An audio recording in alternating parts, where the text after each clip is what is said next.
Começa agora o Terceiro Setor, o programa que revela quem faz a diferença na vida de milhares de pessoas em todo o Brasil.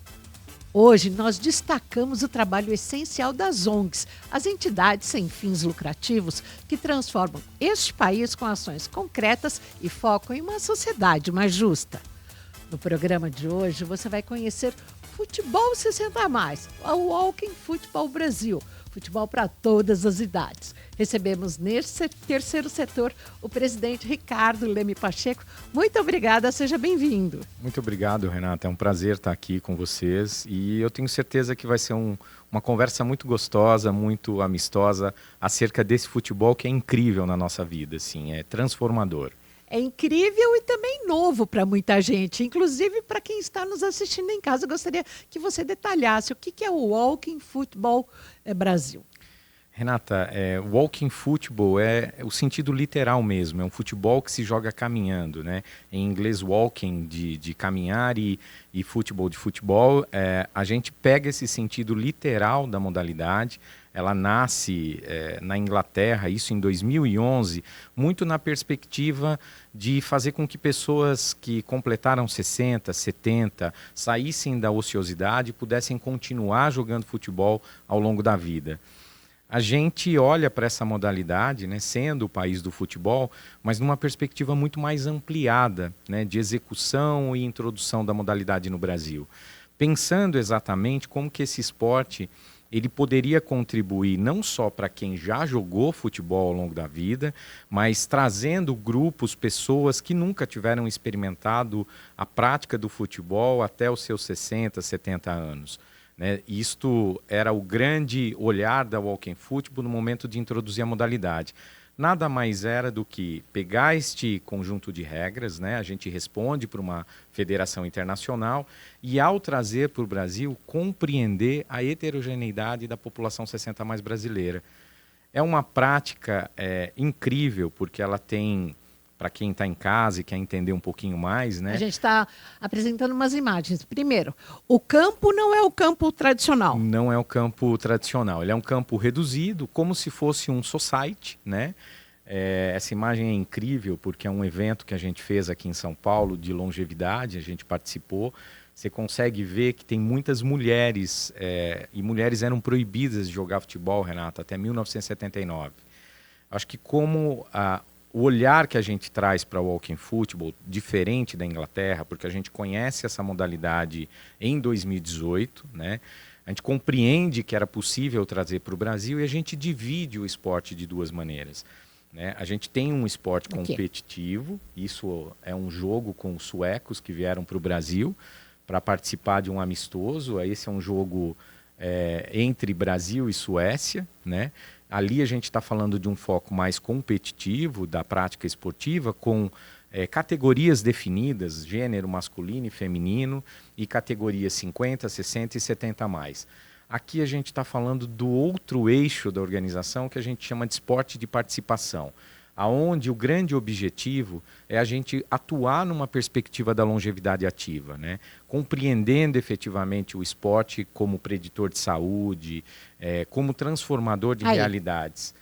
Isso é incrível, né? Você vê que é possível que a pessoa pratique o futebol com baixo impacto. Então, para quem está nos assistindo, o Walking Football nada mais é do que uma atividade de futebol, uma variante de futebol, que vai compreender a especificidade do envelhecimento e vai fazer com que essas pessoas tenham menor risco, né? Então você não tem aquele contato físico direto, você faz um trabalho de condicionamento físico constante para melhorar equilíbrio, força, coordenação motora, integração social, e você permite que essas pessoas tenham uma prática que olhe e respeite, né, o quanto ela está predisposta ou não a uma atividade física. A gente tem, inclusive, pessoas com deficiência que praticam walking football, num modelo, obviamente, adaptado à realidade e ao corpo daquele indivíduo, né? Walking football, para a gente, é incrível quando você olha justamente como uma ferramenta de transformação social. Então, quando a gente conhece a modalidade, porque ela nasce em 2011, né, na Inglaterra, é uma modalidade que nasceu na Inglaterra, E a gente entende em 2018 que era possível implementar isso no Brasil, mais do que colocar uma bola no chão e as pessoas jogassem, era preciso a gente compreender a perspectiva do envelhecimento. E aí a gente, obviamente, foi olhar para as questões de saúde, Organização Mundial da Saúde. Nós estamos na década do envelhecimento saudável, com população cada dia mais envelhecendo, né? A gente vai inverter a pirâmide etária, você vai ter muito mais pessoas envelhecendo do que crianças nascendo, né? Isso é uma realidade. E ali nasce um pouco do propósito da organização. A gente entende que era preciso cocriar soluções e experiências que contribuíssem para a longevidade ativa e que olhasse para todos os gêneros, né? A mulher que era proibida de jogar futebol, ela precisava estar integrada na modalidade walking football. A pessoa que nunca teve experiência com essa modalidade, ela poderia vir para atuar e participar da atividade de walking football, entendendo, compreendendo, melhorando, né, condicionamento físico, aprendendo a prática do futebol adaptada. E pessoas que jogaram futebol uma vida inteira, como a gente viu ali no vídeo, os suecos jogando com os brasileiros, pudessem ter esta prática competitiva, que a gente chama de coopetitiva. A gente gosta muito da ideia da cooperação, né? O grande objetivo ali é que melhore o condicionamento físico, que as pessoas estejam mais felizes, inclusive, durante uma prática como essa. É incrível, né? Eu acho que quando a gente olha para um país plural como o nosso, né, com uma diversidade gigante de pessoas, a gente observa esses contextos locais e introduzir o walking football em diferentes realidades faz com que a modalidade ela assim abrace o brasileiro, né, o brasileiro e a brasileira, diferente muitas vezes da realidade europeia, né? A gente está falando de um país que o envelhecimento ele também dialoga com desigualdade social. Quanto maior a desigualdade social, talvez a gente perceba menor expectativa de vida. E, enfim, né, é uma modalidade que abraça todas as pessoas. A terra do futebol é a Inglaterra, né? Por isso a Walking foi lançada lá e aí você decidiu trazer ao Brasil. Exatamente, Renata. Mais uma vez a Inglaterra está olhando para o futebol e colocando esse futebol para o mundo. Foi pioneiro e agora cuidando do envelhecimento. Cuidando do envelhecimento. Eu acho que a Inglaterra ela tem uma característica interessante, porque lá o envelhecimento chegou até mais cedo do que do Brasil, né? O país é muito mais envelhecido. E a Walking nasce lá justamente porque tinha uma ociosidade muito grande dessa população envelhecida, e esta prática, eu acho que ela tirava as pessoas do sofá, das casas, e traziam para clubes comunitários e desenvolvia essa prática no ambiente comunitário. Quando a gente conhece isso em meados de 2018, né, o primeiro grande exercício foi não só reproduzir o que acontece lá, porque a gente está falando de realidades muito diferentes de países, né? Então aqui a gente foi observar, né, essas nuances do envelhecimento. No Brasil, acho que a gente tem características muito específicas, né, em relação ao envelhecimento, conforme a realidade de cada contexto local. E ali a gente foi percebendo que era possível introduzir o walking football também numa perspectiva que a gente chama de esporte de participação, que inclui homens e mulheres juntos em times mistos, com diferentes habilidades, né? Justamente para você trabalhar o convívio e esta prática que vai, acima de tudo, acho que gerar empatia entre as pessoas, né? E como é que foi trazer para o Brasil? Você teve patrocínio para lançar aqui? Como é que foi essa ideia? Eu venho da... E o pontapé inicial? Ah, sim, é muito gostoso rever a história da Walking Football, né? Primeiro a gente se junta, né, conhecendo a modalidade, a gente se junta em um grupo de amigos entusiastas da área de responsabilidade social. Todo mundo já tinha atuado na responsabilidade social, ou em fundações, empresas ou organizações da sociedade civil. Eu mesmo sou um ex-executivo de uma organização da sociedade civil aqui da cidade de São Paulo.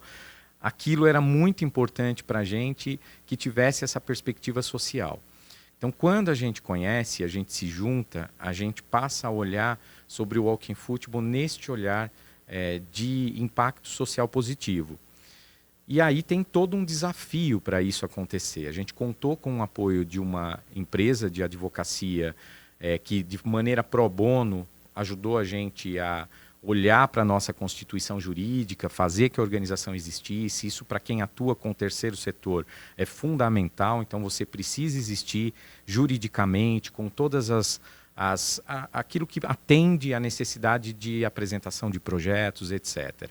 A partir dali, Renata, a gente opta por ter projetos de incentivo fiscal, como a Lei de Incentivo do Esporte Federal, né, que é uma lei de fomento, que fomenta iniciativas esportivas com viés social no Brasil, e é extremamente importante que essa lei exista, né, e ela possibilitou que a gente criasse núcleos de walking football, né, fomentados através da lei de incentivo, com o apoio de empresas que hoje atuam como patrocinadoras do projeto ou incentivadoras do projeto. Isso faz com que a gente leve o walking football para dentro de centros de referência da pessoa idosa, espaços comunitários, outras organizações sociais parceiras, como uma prática regular, com uma metodologia definida, com aulas de walking football 2 vezes semanais, com aproximadamente 2 horas de aula. É bastante. E levando uma equipe multidisciplinar para a realização dessa prática de participação. A gente acredita que no processo de envelhecimento, né, a gente tem que observar não só a prática esportiva, que é um preditor de saúde, né, mas aspectos como aprendizagem ao longo da vida, né, e eu acho que quem está chegando numa modalidade, ela vai entender essa dinâmica, vai trabalhar isso cognitivamente, para poder desenvolver mais habilidade, para poder compreender o próprio corpo, né? Vai criar vínculos sociais, porque isso é fundamental. Você vai para um núcleo de convivência da pessoa idosa e essas pessoas estão integradas por uma prática esportiva, basicamente, elas passam a criar um vínculo que vai para além, né, daquela atividade em si. As pessoas acabam convivendo, né, além daquele espaço. Então, isso é muito importante socialmente, né? E, para nós, eu acho que o grande ganho de uma prática como essa, né, sem dúvida alguma, é a gente conseguir ver os avanços, porque a gente faz avaliações constantes, né, para poder acompanhar o quanto cada pessoa idosa evoluiu dentro do momento de prática, mesmo a gente compreendendo que o processo do envelhecimento, normalmente, as pessoas elas têm um declínio.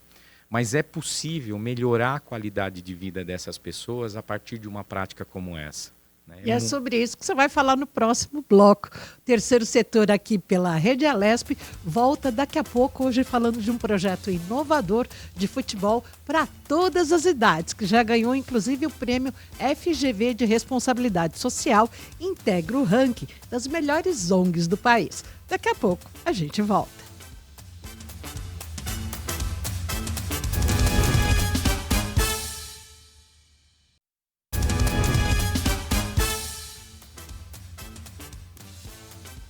Você acompanha agora o segundo bloco deste terceiro setor, hoje falando da Walking Football Brasil, o Ricardo Leme Pacheco. Em 2025, a ONG foi reconhecida pela Suíça como uma das melhores ONGs do Brasil. E também já ganhou várias premiações aqui dentro, né? Conta pra gente, Ricardo. Isso é muito gostoso de ver a trajetória da organização e conseguir perceber o quanto esse trabalho é reconhecido, não só em prêmios, né, que eu acho que é extremamente importante para a gente o prêmio, porque ele valida para fora aquilo que a gente está construindo. E é uma organização recente, né? E é uma organização recente. Que não tem 10 anos. A gente nasce em 2018, né, se fortalece a partir de 2019, mas a gente sempre teve esse olhar muito compromissado com aquilo que a gente realiza, com o propósito daquilo que a gente realiza, e isso nos agrada bastante, né? A gente foi reconhecido algumas vezes com o selo de Direitos Humanos e Diversidade, né, do município de São Paulo, na categoria Pessoas Idosas. A gente foi eleita a melhor organização social do esporte em 2024 pelo Prêmio Melhores ONGs. Integramos o Melhores ONGs novamente em 2025. Existe um ranking, que é o The Dot Good, né, que a gente ficou feliz demais, que é uma entidade suíça que valida organizações brasileiras no Brasil, 75 SDOs, e a gente foi uma dessas organizações validadas. Participamos de um prêmio de responsabilidade social da Fundação Getúlio Vargas e nos tornamos a organização reconhecida na categoria esporte comunitário.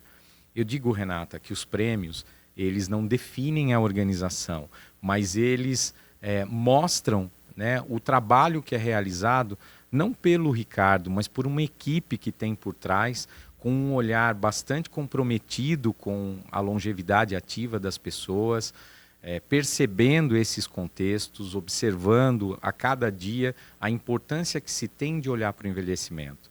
O envelhecimento no Brasil, para mim, eu acho que ele precisaria ser olhado em todos os setores, em todas as áreas. A gente tem 32 milhões de brasileiros e brasileiras com 60 anos ou mais no país. E é preciso que a gente... Pirâmide está invertendo, né? Pirâmide invertendo. E é preciso que a gente observe as necessidades desse público. Quando a gente olha para um futebol que adapta as suas regras para observar, né, 60 mais, esta 60 mais, a gente consegue entender que isso deveria existir em todas as áreas, né? A gente deveria pensar, cocriar, pensar soluções que contribuam para que essas pessoas vivam com mais qualidade de vida, né? Que essas pessoas tenham mais conforto no processo de envelhecimento. E por que não jogar futebol aos 60 anos de idade? Algo que muitas vezes a gente acha que está distante, né? Vejam vocês, né? O envelhecimento é incrível porque você tem pessoas 60 a mais praticando o esporte, com 70 a mais, com 80 a mais, com diferentes Walking é caminhar, gerações. é um futebol caminhando. Caminhando mesmo, no sentido literal. Você pode andar rápido, né? Você pode ter uma passada rápida, como uma marcha atlética, mas você não pode, em hipótese alguma, tirar os 2 pés do chão. Se você tira os 2 pés do chão, você toma um cartão e aí este cartão vai fazer com que você fique um tempo fora do campo e volte para a quadra depois de um certo tempo. É uma punição mesmo do futebol. Essa senhora longeva é aluna? É aluna. Essa senhora tem mais de 90 anos. No Rio de Janeiro. No Rio de Janeiro. A gente tem uma parceria no Rio com o Instituto Zeca Pagodinho, né? E ela é uma Quantos anos ela tem? Ela tem mais de 90 anos. E ela é muito interessante. Essa imagem eu acho que diz muito. Isso é bem início de projeto. A gente ainda observa que ela está num movimento tímido, né? mais ali encolhida, né? E hoje, né, se a gente olhar ela, né, passado pouco tempo, a gente está falando de 6, 7 meses, ela está super ativa, né? Ela vai com o uniforme de futebol, ela tem a chuteira dela, o meião dela, a roupa ali para ela fazer a prática, né, no dia a dia. E é uma vitalidade, é uma energia, é um exemplo, na nossa opinião, de uma pessoa com 90 anos praticando um esporte que a gente imaginaria lá atrás que não seria possível, né? E eu acho que é sobre isso que a gente está falando. Aqui está nesse âmbito do esporte de participação. E, Renata, não tem como a gente não olhar para os impactos que isso causa na vida da pessoa.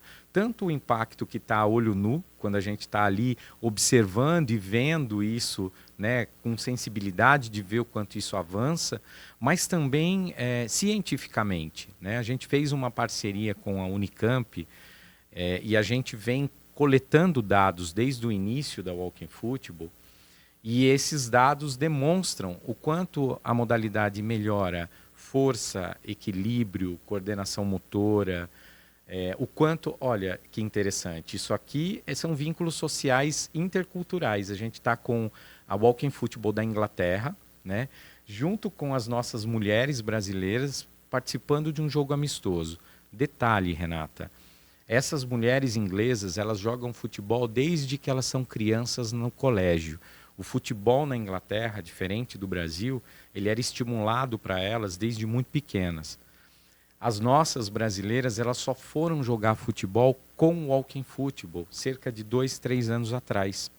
Então é uma diferença. Porque menina ganhava boneca e menino ganhava bola. Exatamente. Era proibido, inclusive, por lei, de jogar futebol até 1979. Entendia-se que o corpo da mulher, olha que coisa assim, completamente distoante de uma realidade. Entendia-se que o corpo da mulher não era apto, Adequado. adequado para a prática de walking football. Eu me lembro quando criança de jogar bola, mas brincar de queimada, brincar de vôlei, mas não de futebol, Não porque de futebol. menino não queria. Não.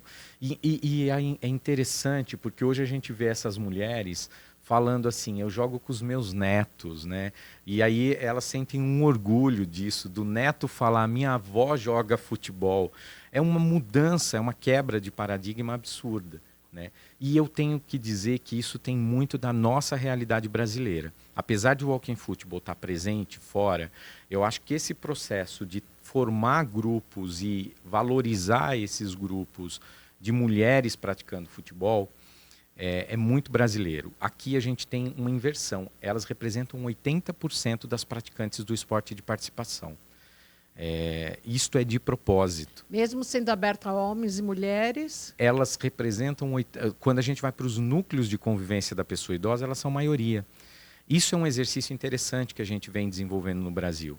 Os homens, eles vivem menos, né? Isto tem dados, né? Eles vivem 7 anos menos que as mulheres, justamente porque eles estão menos abertos a atividades coletivas, a espaços onde eles estejam ali praticando uma atividade regularmente, né, no processo do envelhecimento. A gente está falando de homens 60, 70 a mais.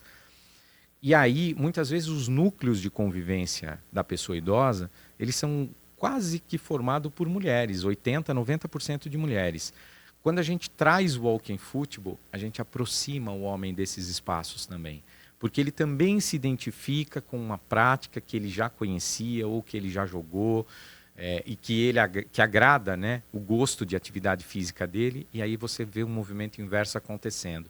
As esposas trazendo os maridos, amigos chegando, e aí você começa a mesclar um pouco mais a estrutura desses centros de convivência, que é muito importante que a gente olhe o envelhecimento sobre todas as óticas, né? O envelhecimento da mulher, do homem, e a gente percebe que o homem tem esse desafio, muitas vezes, de não sair de casa para uma prática esportiva ou qualquer outra atividade que compreenda o envelhecimento ativo. Se aposentou, coloca o chinelo. Coloca o chinelo e ali fica, né? Existe um documentário que se chama Além do Aposento e que ele traz muito essa provocação mesmo, né? O que é depois da aposentadoria, né? Não é o aposento. A gente pode estar aqui jogando futebol, a gente pode estar participando de uma outra atividade, né? A gente não existe só o futebol adaptado, existem outras atividades adaptadas para pessoas idosas, né?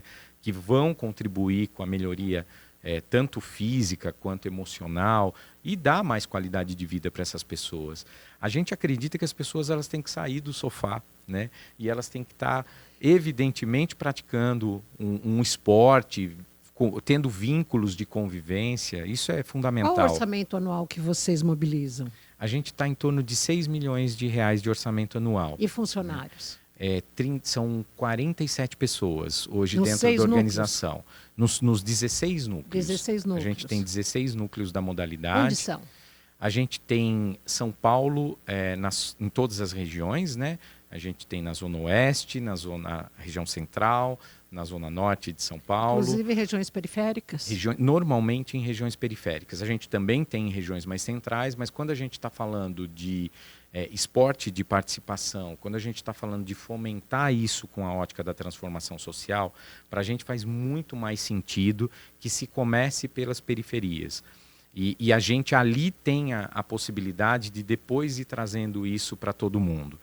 Esse foi o grande exercício da organização. Acho que esse é um papel do terceiro setor. A gente tem que olhar evidentemente para a desigualdade social, a gente tem que olhar evidentemente para os desafios sociais que existem e como que a gente pode integrar essas pessoas numa prática esportiva. Quando a gente está falando lá do Rio de Janeiro, né, eu também tenho no Rio de Janeiro agora núcleo na cidade do Rio, mas eu estou olhando para Duque de Caxias, Xerém, que é uma região da Baixada Fluminense, né, cujos desafios são diferentes de quem está em Copacabana, de quem está em Ipanema, no Leblon.